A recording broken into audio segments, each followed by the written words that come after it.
Yes students, आपके doubt से शुरू कर रहा हूँ। Question number 5 first of all, a fair coin with 1 marked on one face and 6 on other face and a fair die are both tossed.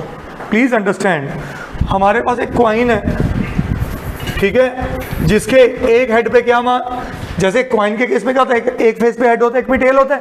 वो क्या कह रहे हैं, a fair coin with 1 marked on one face and 6 on other face। एक पे 1 है और दूसरे पे क्या है 6। क्या ये बात समझ आई?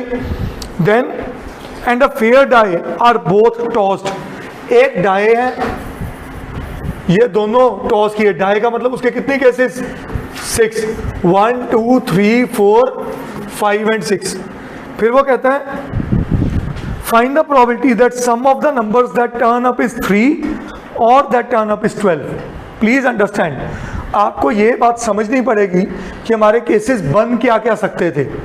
मेरा इधर 1 आता और इधर भी क्या था, इधर 1 और इधर ऐसे 1 और 3, 1 और 4, 1 5 एंड 1 6। सही है, ये मैं सैंपल स्पेस लिख रहा हूँ बेटा, टोटल आउटकम्स। अब फिर क्या होता, पहले केस में क्या आ जाता 6 1 6 2 6 3 6 4 6 5 एंड 6 6। सही है बेटा।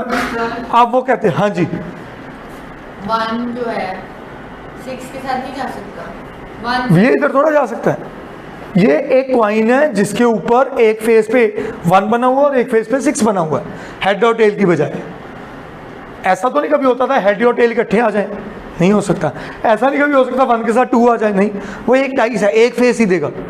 अंडरस्टूड?